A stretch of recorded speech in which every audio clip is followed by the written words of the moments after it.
Bonjour à tous, bienvenue dans cette toute nouvelle vidéo. Aujourd'hui, je vais vous parler de la saison 3 de Sailor Moon qui est sortie en 1994, deux ans après les deux premières séries.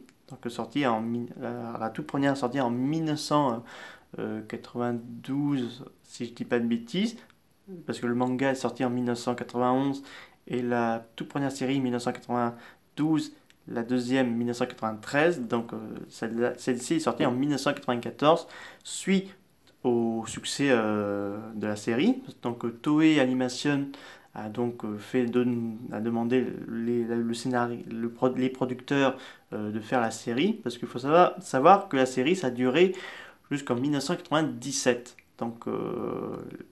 Et en tout cas, récemment, Sailor Moon a fêté ses 30 ans. Bon anniversaire en retard, Sailor Moon. De quoi elle parle cette série? Eh ben, elle fait un petit peu la suite directe de la saison 2, sauf qu'on n'a pas les mêmes méchants, mais on a des nouveaux gentils. On a Shibuya qui revient du futur pour revenir se battre aux côtés de Sailor Moon dans le passé, sauf qu'il n'y a pas de menace qui met en péril le futur, c'est le danger présent. Donc là, on prend un autre format pour pas répéter les mêmes protagonistes et même méchants qui viennent du futur. Voilà. La vie revient paisible dans le monde d'Uzagi et ses amis et tout, avec Mamoru et tout. Et donc un jour, ils sont en faire face à un groupe de méchants, un groupe de diabolique qui s'appelle les Dubbusters. Je crois Dub. Je sais pas si c'est dire quoi, ça veut dire peut-être la mort, je sais pas, j'ai pas eu le temps de traduire ce mot-là. Donc ils sont à la recherche de cœurs purs, donc ils envoient des droïdes. Alors, ils appellent leur créateur comme ça, donc une espèce de on a une espèce de créateur puzzle de chat qui devient un kaiju, et voilà, ils sont à la recherche de cœur pur. Ils aspirent un peu le cœur pur de leur victime, soit ils avalent, ou soit ils étudient très près là-dessus, parce qu'il y a quand même des sorcières. On a Mimette, Eugénia, Carole, mais je me souviens pas tout de leur nom, excusez-moi. Et donc là, on a deux nouvelles guerrières qui font leur apparition. Donc, si je ne me trompe pas, Sailor Uranus et Sailor Neptune, donc qui font des nouvelles guerrières de la Lune, mais qui viennent encore du fin fond de l'espace, parce que ce sont des protectrices de cette galaxie. Ils doivent affronter, ils sont à la recherche euh, du Saint Graal, enfin les méchants aussi, mais aussi du Sauveur qui empêchera le monde du silence d'anéantir la Terre et l'univers tout entier. Donc euh, Là plus tard on aura Sailor Pluton, qu'on a vu dans la saison 2, qu'elle revienne se battre, mais dans le présent cette fois-ci, pour prêter main forte. Et Chibi elle aussi, elle revient.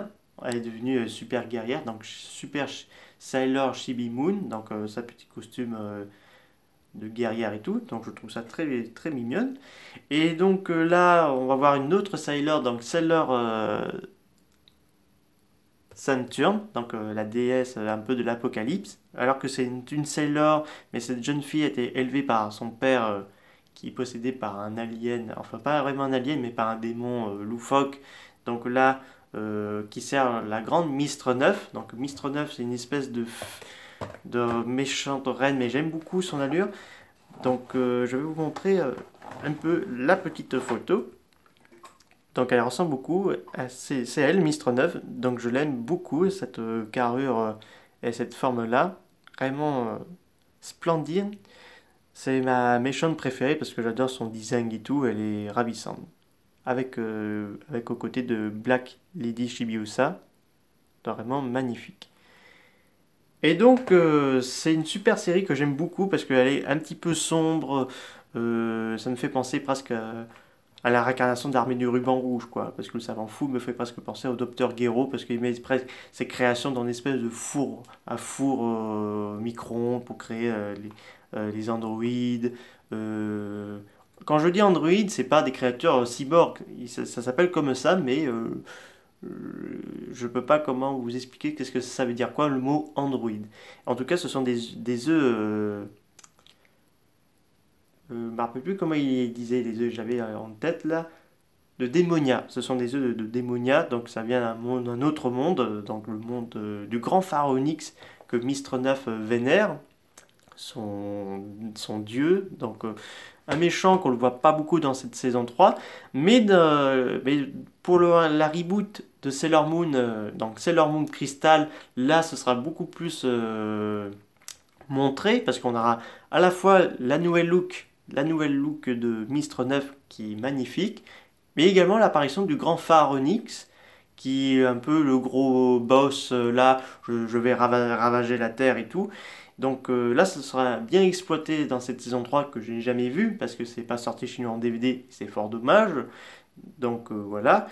Et personnellement, quand j'ai vu cette série, ça me fait presque penser à du Mario Luigi Voyage au Centre Bowser, parce que Mystre 9 a fait un peu le rôle de Dark Bowser, donc l'astre noir en termes de boss final, hyper méchante et tout, et à la fois du Spatio Godzilla, de Godzilla versus Spatio Godzilla, parce que quand même, on annonce qu'une force terrible a ravagé la Terre et tout, ça nous fait penser à Spatio Godzilla dans le début du film du Godzilla versus Spatio Godzilla, qu'on nous raconte qu'une créature va venir sur Terre, tuer Godzilla et ravager la planète entière. Là, ça m'a fait penser à ceci. Donc, quand j'ai regardé les premiers épisodes de prédiction, fait pareil pendant ses rêves, donc ça me fait penser beaucoup là-dessus.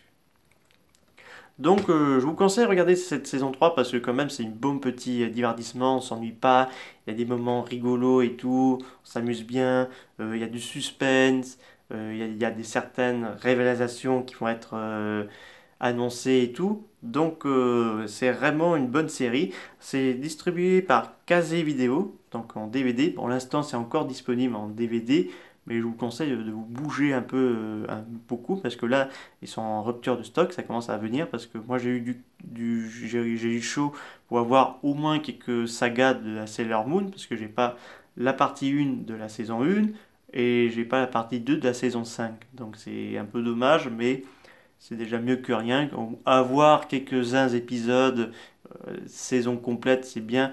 J'aurais bien voulu avoir la saison complète parce que ces éditions de Kazé, ça a été sorti en 2013. Là, on est en 2022, donc vous voyez un peu les années d'écart qui séparent les jours où ils sont sortis et l'année qui vont bientôt être en rupture de stock. Mais j'espère que sincèrement, je suis pas sûr que Kazé regarde cette vidéo, qu'ils ressortent des nouvelles versions de coffrets DVD, même pourquoi pas avec des coffrets Blu-ray de Sailor Moon et la vieille série, parce que quand même ce serait fort dommage de s'en priver alors que Kazé pourrait ressortir, parce que récemment je crois que Kazé euh, a sorti Dodoro, donc un chef-d'œuvre de Osamu Tezuka, donc qui s'est à la base sorti sur Amazon Prime et là c'est sorti en DVD et Blu-ray. Donc merci beaucoup Kazé pour ce chef-d'œuvre que j'ai acheté récemment. Donc voilà, j'espère sincèrement que tu vas Kazé, que tu vas publier des Sailor Moon, que ce soit les anciennes comme ils ont fait en 2013, soit sortir les restes du reboot sorti en 2014 en DVD. Mais ça, je vous parlerai ça dans une prochaine vidéo pour Sailor Moon Crystal, parce que je ne l'ai pas encore vu pour l'instant, parce que j'ai pas mal de choses à faire, regarder My Hero Academia et plein d'autres encore, mais ça viendra. J'espère que cette vidéo sur Sailor Moon saison 3 vous a beaucoup plu.